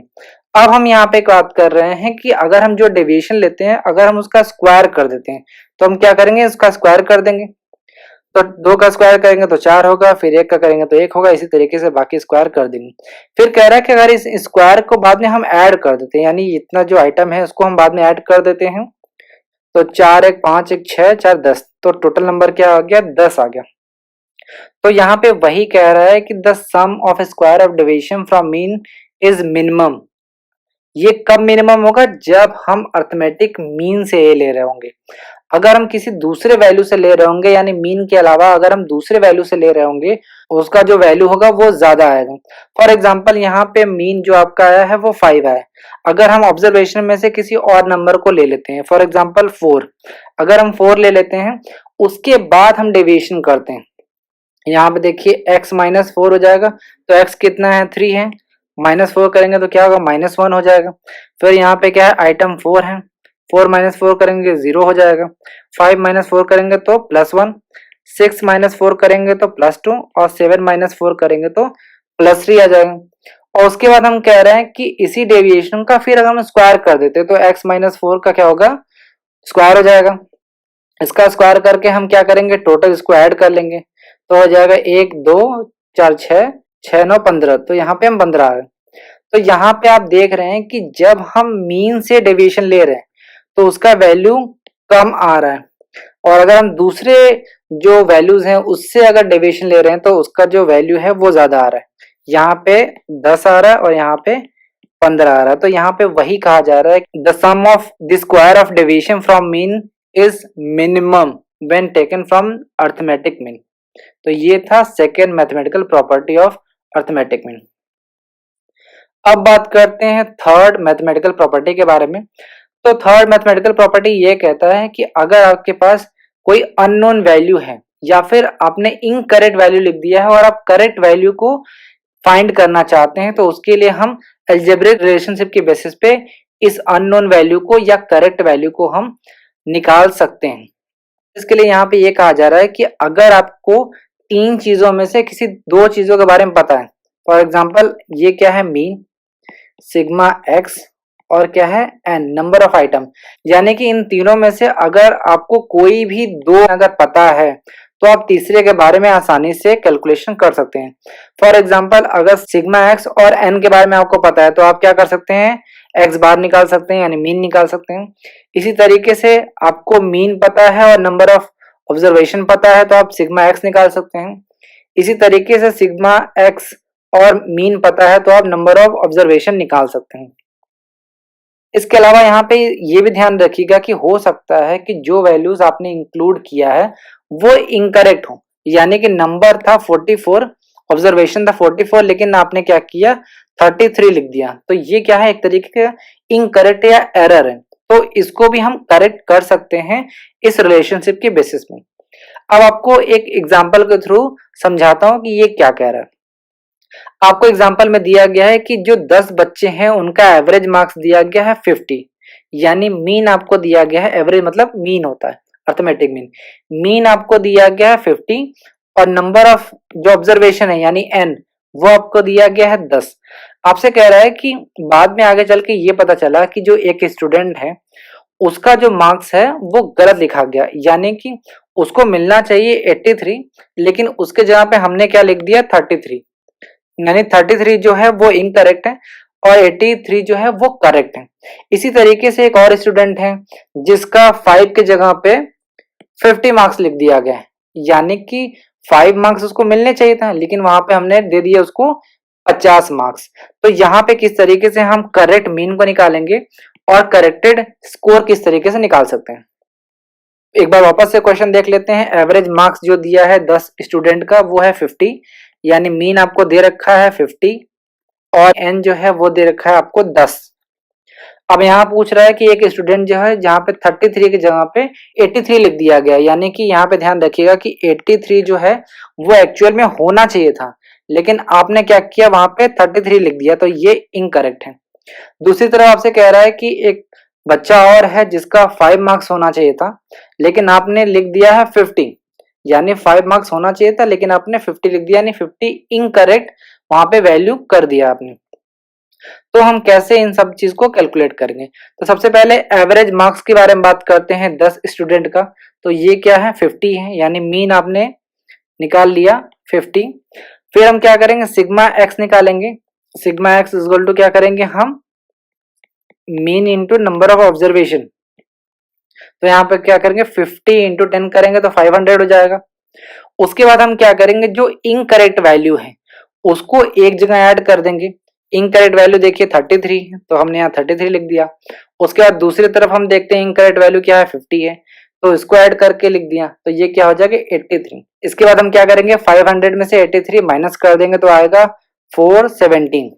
फिर हम क्या करेंगे जो करेक्ट वैल्यू है उसको लिख देंगे, जैसे फर्स्ट में क्या है 83 है करेक्ट और दूसरे में क्या है 5, तो इसको लिख देंगे। तो ऐड कर देंगे तो कितना हो जाएगा 505। तो ये क्या है करेक्ट टोटल मार्क्स हैं ऑफ 10 स्टूडेंट्स। और करेक्ट मीन निकालने के लिए एक फॉर्मूला क्या है x bar is equal to sigma x upon n. Sigma x क्या है 505 और n क्या है नंबर ऑफ स्टूडेंट 10, तो आपका मीन आ जाएगा 50.5। ये आपका करेक्ट आंसर हो जाएगा। अब बात करते हैं फोर्थ मैथमेटिकल प्रॉपर्टी के बारे में जो ये कहता है कि कैसे हम कंबाइंड मीन निकाल सकते हैं। अगर आपको अर्थमेटिक मीन दिया हो, इसके अलावा नंबर ऑफ आइटम जो है वो दिया हो, दो या दो से अधिक ग्रुप का अलग अलग, यानी दो अलग अलग मीन का आपको वैल्यू दिया हो और नंबर ऑफ आइटम दिया हो, तो आप कैसे कंबाइंड मीन निकाल सकते हैं। फॉर्मूला है x bar c is equal to x bar 1 into n one plus x bar 2 into n two plus इसी तरीके से बढ़ता रहेगा upon n one plus n two plus ऐसे से बढ़ता रहेगा। यहाँ पे x bar c is equal to क्या है, कंबाइंड मीन। एक्स बार 1 क्या है, arithmetic mean of each group. और स्मॉल एन का मतलब क्या है, नंबर ऑफ आइटम, यानी n one is equal to number of item in each part या ईच ग्रुप। यहाँ पे ध्यान रखिएगा कि जब भी हम नंबर ऑफ आइटम की बात करते हैं तो उसे हम कैपिटल एन से डिनोट करते हैं, लेकिन जब एक से अधिक ग्रुप हो तो हम उसे स्मॉल से डिनोट करते हैं। यहाँ पे इसीलिए आप कई सारे ऑब्जर्वेशन को स्मॉल अल्फाबेट में देख रहे हैं। अब आइए एक एग्जांपल समझने की कोशिश करते हैं कि कैसे हम कंबाइंड मीन निकाल सकते हैं। आपको यहाँ पे दो फैक्ट्री दिया है, फैक्ट्री ए फैक्ट्री बी। यहाँ पे आपको कुछ डेटा दिया है, डेटा है एवरेज डेली वेजेस दिया है, यानी कि मीन आपको दे रखा है फैक्ट्री का। ए का है 2 रुपए और बी का है 2.5 रुपीज। और नंबर ऑफ वर्कर जो है, यानी आपको स्मॉल एन दिया है। नंबर ऑफ ऑब्जर्वेशन दे रखा है। तो हम फॉर्मूला का इस्तेमाल करके, इस फॉर्मूला का इस्तेमाल करके हम कंबाइंड मीन निकाल सकते हैं। फॉर्मूला क्या है, एक्स बार सी यानी combined mean is equal to क्या होगा, x bar 1 into n one plus x bar 2 into n two. तो यहाँ पे एक्स बार 1 क्या है, यहाँ पे फैक्ट्री ए का मीन क्या है, 2 रुपए है, और एन क्या है 250। और दूसरी तरफ हम बात करें फैक्ट्री बी की, तो हम क्या करेंगे, फैक्ट्री बी का मीन दिया हुआ है 2.5 रुपीज और एन टू दिया गया है 200 रुपीज। तो हम क्या करेंगे, 2 into 250 plus 2.5 into 200 upon n one plus n two. N one आप देख रहे हैं 250 दिया है और एन टू जो है वो 200 है। सॉल्व करेंगे तो रुपीज आएगा 2.22। ये आपका कंबाइंड मीन होगा। अब आइए बात करते हैं आखिरी मैथमेटिकल प्रॉपर्टी के बारे में, जो बहुत इंपॉर्टेंट है। यहाँ से आपके अक्टूबर 2020 में क्वेश्चन पूछा गया है और पिछले कुछ सालों में भी आपको सेकेंड पेपर में क्वेश्चन यहाँ से पूछा है। तो आपको यहाँ पे ये कह रहा है कि अगर किसी भी सीरीज में अगर आइटम में अगर कांस्टेंट अगर उसके वैल्यू में अगर हम चेंज कर दें तो उससे मीन पे क्या इम्पैक्ट पड़ेगा। इसका मतलब ये है कि अगर किसी भी आइटम में अगर हम कांस्टेंट वैल्यू से ऐड करें या फिर उसको सब्ट्रैक्ट करें तो उतना ही इंक्रीज या उतना ही डिक्रीज जो है वो मीन पे भी पड़ेगा। इसी तरीके से अगर किसी भी सीरीज के आइटम में अगर हम सेम यानी कांस्टेंट वैल्यू से मल्टीप्लाई करते हैं या डिवाइड करते हैं तो उतना ही इम्पैक्ट आपके मीन पे भी पड़ेगा। यहाँ पे ध्यान रखिएगा कि जब हम आइटम में ऐड करते हैं या सब्ट्रैक्ट करते हैं कांस्टेंट वैल्यू से तो उसे हम चेंज इन ओरिजिन कहते हैं, और अगर मल्टीप्लाई या डिवाइड करते हैं तो उसे हम चेंज इन स्केल कहते हैं। अब एक एग्जांपल से समझने की कोशिश करते हैं। यहाँ पे आपको सीरियल नंबर दिया है 1 2 3 4 5 और आपको यहाँ पे आइटम दे रखा है, आइटम या इसको हम ऑब्जर्वेशन भी कहते हैं। यहाँ पे 3 2 1 5 4 ये सब दिया गया है। तो हम क्या करेंगे, सबसे पहले मीन निकालेंगे, यानी 3 2 5 1 6 4 10 5 15। यहाँ पे कितना हो गया, x bar is equal to 15 आ गया। नंबर ऑफ ऑब्जर्वेशन जो है वो 5 है, तो मीन निकालेंगे तो कितना हो जाएगा 3। यहाँ पे 3 आपको दिया गया। तो अगर हम इस ऑब्जर्वेशन में ये जो सारे ऑब्जर्वेशन आपको दिए हैं, अगर हर आइटम में अगर सेम वैल्यू से हम इंक्रीज करते हैं तो उतना ही इंक्रीज आपको मीन में भी दिखेगा। एग्जांपल से समझते हैं, जैसे 3 पे क्या करेंगे, 2 ऐड कर दे, 2 में 2 ऐड करें, 1 में 2 करें, 4 में 2 और 5 में 2, यानी हर आइटम में हम सेम वैल्यू से ऐड कर रहे हैं। तो यहाँ पे हम देख रहे हैं 5 4 3 6 7 ये आ रहा है। अगर हम इसका मीन निकालते हैं, फॉर एग्जाम्पल मीन कैसे निकालेंगे, हम ऐड कर लेंगे। तो 5 4 9 9 3 12 12 6 18 18 7 25, यानी 25 बटे क्या होगा 5, क्योंकि यहाँ पे नंबर ऑफ ऑब्जर्वेशन 5 है तो आएगा 5। तो यहाँ पे हम देख रहे हैं कि पहले जो आपका मीन आया था वो 3 था, और अगर जैसे ही हर आइटम हमने 2 प्लस कर दिया तो जो आपका मीन आया वो 5 आया। तो जितना आप आइटम में प्रति आइटम में जितना इंक्रीज करते हो वैल्यू में, उतना ही इंक्रीज आपका मीन में भी दिखाई देता है। यहाँ पे मैंने आपके लिए लिख भी दिया है कि यहाँ पे हम हर आइटम में +2 कर रहे हैं, तो मीन में भी +2 यानी सेम वैल्यू से जो उसका रिजल्ट है वो इंक्रीज हो जाएगा। यहाँ पे अब क्वेश्चन के बारे में बात करते हैं। यहाँ पे आपको अलग अलग आइटम दिया गया है, हम हर आइटम में +3 करते जाएंगे। तो यहाँ पे आपसे पूछा है कि अगर हम हर आइटम में अगर 3 ऐड कर देते हैं और आपका मीन जो है वो 30 है, तो जो नया मीन होगा वो कितना होगा। तो सिंपल सी बात है, अगर प्रत्येक आइटम में 3 ऐड कर रहे हैं तो वैल्यू भी में भी यानी मीन में भी उतना ही डिफरेंस आएगा, यानी +3 कर देंगे तो आपका आ जाएगा आंसर 33, यानी सी होगा करेक्ट आंसर। तो ये था वीडियो, उम्मीद है आपको पसंद आया होगा। Thank you.